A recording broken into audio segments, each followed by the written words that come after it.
All right, picking up from where we left off in the last video, we explored the top 10 most successful business activities in Dubai in 2025. And I just want to recap what those were, and then we'll get right into a business deep dive into the first one. So the first one of the top 10 business opportunities in Dubai 2025 was the real estate and short-term rentals. Then the second was tourism, travel, and hospitality, e-commerce and dropshipping, then import and export, in this case, general trading. We also looked at luxury transport and chauffeur services, and then professional and business services. Number seven was fintech and digital payments. Health, beauty, and wellness came at number eight. And number nine, we looked at the opportunities in education and skill development. And number 10, media, influencers, and content creation. So in this series, we are unpacking each one of these, looking at what the actual business actually looks like and what it involves, why it works in Dubai, the capital required, the licensing costs, and also pretty much like the regulatory requirements for you to get started. And importantly, whether this is the right fit for you. And so let's begin. I will begin with the real estate and short-term rentals, and I'll be asking ChatGPT to walk us through the ins and outs of this business, just like I would be if I was sitting with a mentor or a business strategist. And so let's go. So the first thing that I want to do is prepare the prompt that I'll just use directly into ChatGPT that then allows us to be able to just continue the conversation. Again, the successful business activities, real estate and property development is where we are beginning. We say that Dubai in itself is known for luxury property, commercial developments, and short-term rentals. In this case, Airbnbs, staff housing, etc. And the opportunities there are brokerage, property management, facility services, construction, and fit-out works. So let's get started. I just zoom past, and I'm asking ChatGPT to break down the real estate and short-term rentals business opportunity in Dubai in detail. We are looking at what are some of the common business models, who it's ideal for, and what are the startup costs and the red flags that we should be watching out for. If you're new here, this would be a great moment to hit subscribe button. And if you haven't watched the previous video, maybe you want to pause and just get us started right, and then come back to this. We'll be here waiting. But before you do, hit that subscribe button. All right, let's get started. So under the real estate and short-term rentals, the 2025, the common business models are one, Airbnb or Booking.com, short-term rentals space. These essentially are the fully furnished apartments rented on a nightly or weekly basis. And if you're familiar with Dubai market, there is a short period of time that people capitalize on business, and this is the winter period. And most times it starts from the September all the way to around February thereabout. But it's been extending into March and April, especially because of the Easter holidays. And so we are looking at a moment in time when Dubai has the best weather. And so a lot of customers come into this market. And what you notice is that they're looking for fully furnished apartments. Some of them will be looking for just nightly or weekly basis rentals, and others would be looking for a good time in Dubai while they're on transit to their next holiday destination. Again, September all the way to a December period is a period where people are in the celebratory mood, and Dubai is just one of those happy towns to actually be in. And so the big opportunity there we see is for if you have a fully furnished apartment rented on nightly or a weekly basis, then this would be a great opportunity for you to invest and put it up on an Airbnb platform or Booking.com platform. Now, these are popular in downtown, Marina, JVC, Business Bay. If you're familiar with these places, this is where wealth it gets displayed right across your eyes. You're able to see people spending or just having a good time, spending a lot of money, going from place to place. And they want the convenience of the downtown area, the Marina, the JVC, the Business Bay, and all the fanfare that comes with that location. The second model is rent to rent. And this essentially is where you're more or less like you're leasing unit for a long-term commitment, but then you're furnishing it and subletting it for short-term rental, and you're generating a healthy margin in between what you pay in the long-term lease and what you earn in the short-term lease. And this one is very critical that it has the landlord consent and also the tourism licensing. And I'll get into the DTCM licensing in a moment. I'll just have it populate that what it is. and what we need to know. All right. So before we go there, we just continue on to the next moment, on to the next business model. We have co-hosting and property management. Now, this is literally where you get to manage someone else's short-term rental in exchange for a percentage of their revenue. It requires very low capital to begin, and it needs someone who is capable of providing a very high service quality. Now, what happens is in Dubai, a lot of the properties that you see, being advertised will likely be properties that have been bought by property owners who are living abroad, or this is just a second home or a land or just an investment for them. And so the house or the property gets to just sit without necessarily getting, income for them. And so what do? They engage people who are in the business of property management, and it's a fully furnished house. They just want to have it when they come here, and so essentially they are able to actually provide that apartment or property for short-term rental or long-term rental, depending. And because they're probably living very busy lives, they will probably hand it over to someone else who is able to manage the inflow and outflow, as well as just maintaining the unit in the best condition as possible for when they come back. And in exchange for that, they get to earn some bit of money. And to them, that's a perfect model when you think about it.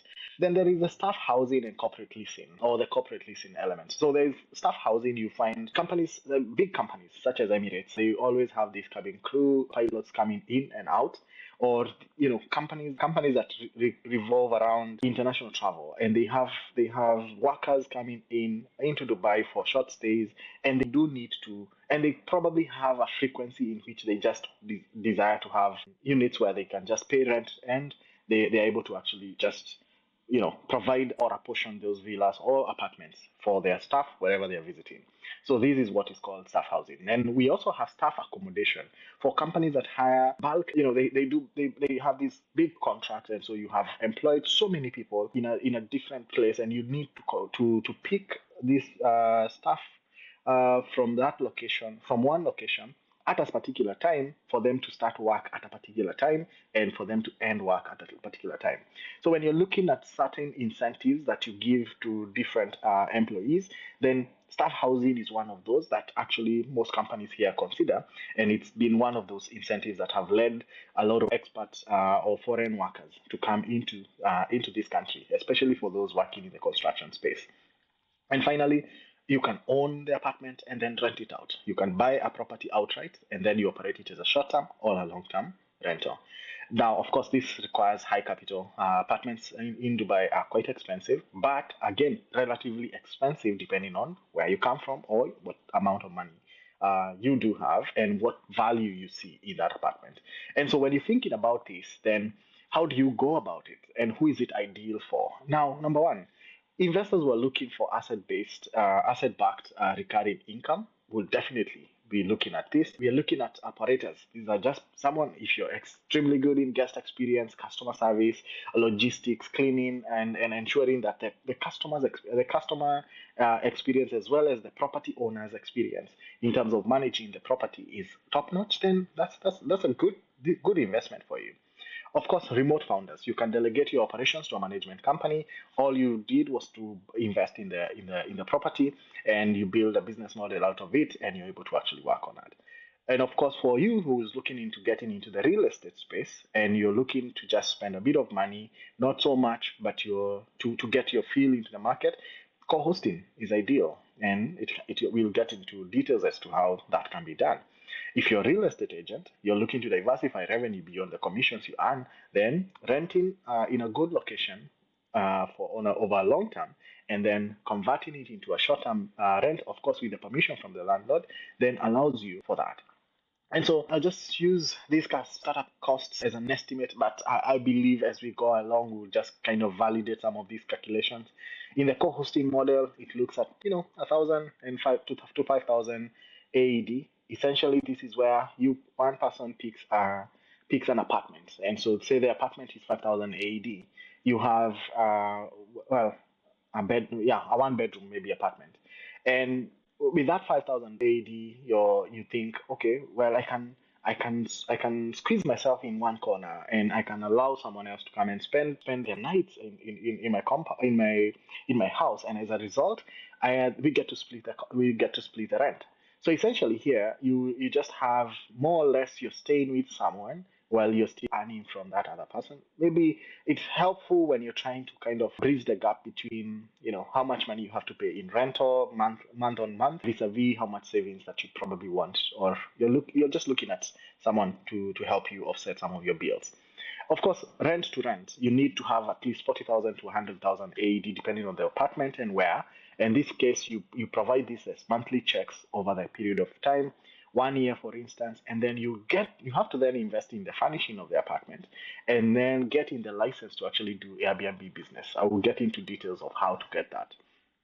If you want to own to rent, on average, you get one bedrooms, well, studio apartments into one bedrooms from the $600,000 AED mark, and most of these will just be just a down payment for the property that you want, and of course setting it up, beautifying the space, and of course when you're looking at staff housing, you're looking at investing in 150,000 to 300,000 to get a couple of apartments, and then you're able to not partition them, but you're able to add, double decker beds, for instance, or shared living spaces for your workers.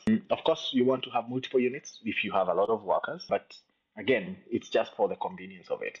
So there is the holiday home license that you need to apply, which is usually just annual depending on the unit.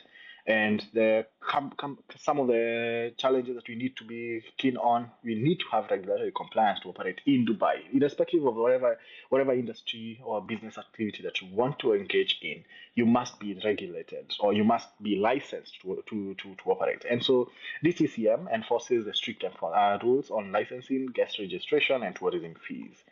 And there are penalties for non-compliance, which are pretty steep actually.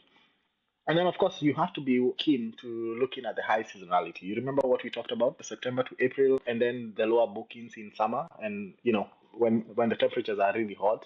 And so you do need to have, yes, you book a lot of revenues during the winters, but then in the summers, you need to have a bit of positive cash flow that is enabling you to just sustain. There is, lower, or it's off season. That's what I mean. That is sort of nearing saturation. There's new people getting into the market, and also new units being developed on a day-to-day basis, and so it requires you standing out on certain elements. There's only so much a picture you can take and communicate. There's at a given day there's thousands of bookings, or listings on Airbnb or Booking.com, and with professional photography, videography, etc.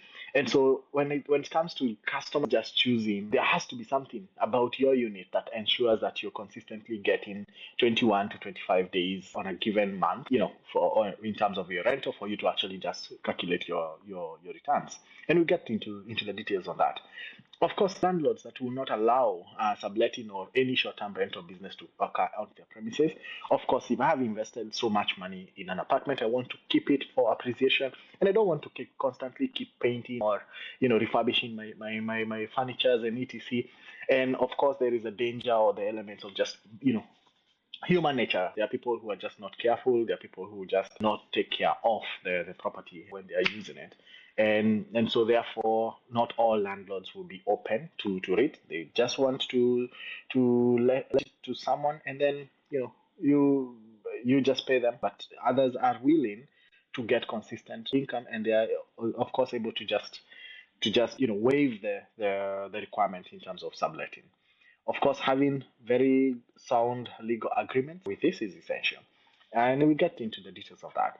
And of course, there are the hidden costs that you need to worry about when you're subscribed onto this Airbnb or Booking.com platform.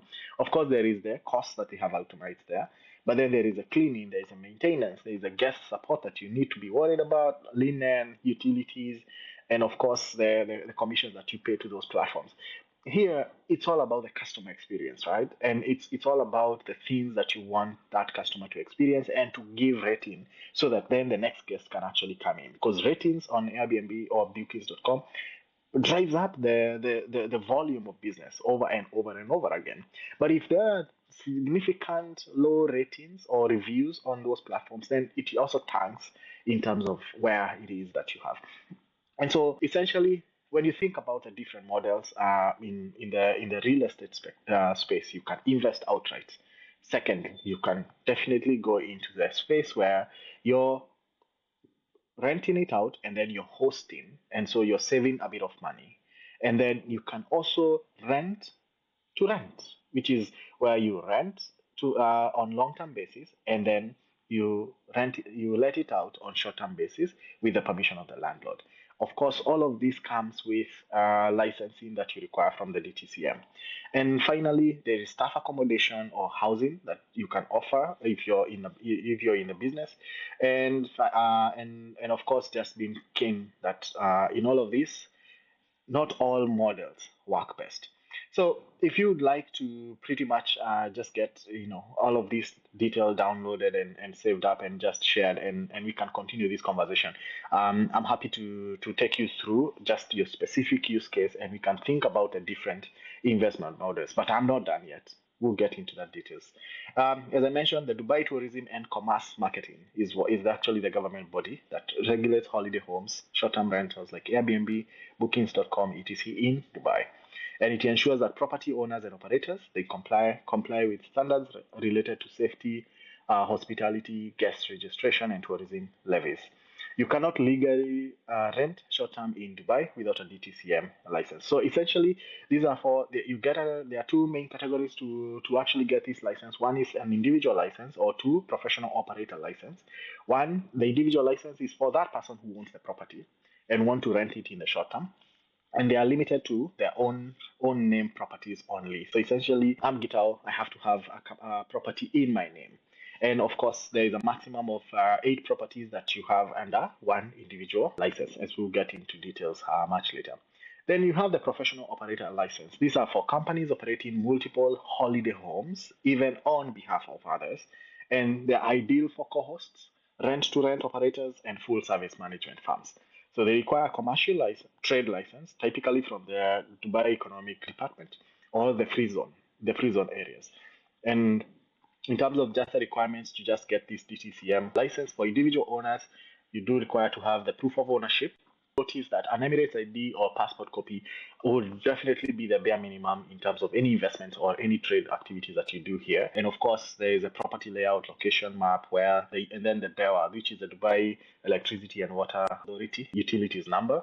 Then the fire safety certificate or declaration. And for the businesses, you do require to have a trade license under the vacation homes rental activity. We talk about how to get trade licenses for each and every one of these businesses, either in the Dubai mainland or in the free zones, and what are the cost implications of setting up in each, and how can you actually navigate spending less money in terms of registration. Of course, you do need the rental contract, the ijari, and the company documentation, the license, the memorandum of association, and of course the annual registration with the DTCM portal, and having paid that amount. So for the DTCM registration, it costs you about 1,500 to 2,000 per unit, and then we have 10 to 15 dirhams per room per night on to the guest. Essentially, you also add this to the Airbnb platform or the Bookings.com.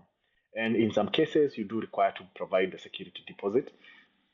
And of course, so essentially, something to note here is you must pay for a commercial trade license if you're operating as a company. And this commercial trade license, 15,000 without visas, and if with visas in the free zones, you can actually get it in 20 to 30,000. If this is an area that you're thinking about setting up your company in the Dubai mainland or the free zone, I'm happy to take you through on just how to get that started. But if this is a business that you think you want to get, I'll just create a starter guide PDF and if you're interested, just comment down below, and I'll be able to share it with you. But I'll be also keen to just learn from you. What are your specific needs in terms of investing? What would you hope to actually understand within the real estate sector that we have not covered?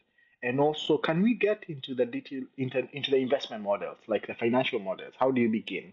I know there are quite a number of influencers or Instagrammers or TikTokers out there that have done this type of business. I'm new into this space, and so I want to validate each and every one of those opportunities myself, and perhaps take you along with me on that journey. And in the long run, we can actually take a property together, and actually validate the earnings, learn from it, and see where it takes us. I'm equally new into the market and I'm looking for investment opportunities. And so one of the ways I do this is just by running the market and seeing what would be the best place to begin. If you're like me, hit that subscribe button and let's see each other on the next video. We'll get into the details of the next and the next and the next business activity, and we hope that soon this could be the beginning of a new journey. If you'd like to have this holiday home licensing guide as well as all that we have looked at today, let me know on the comments. Thank you.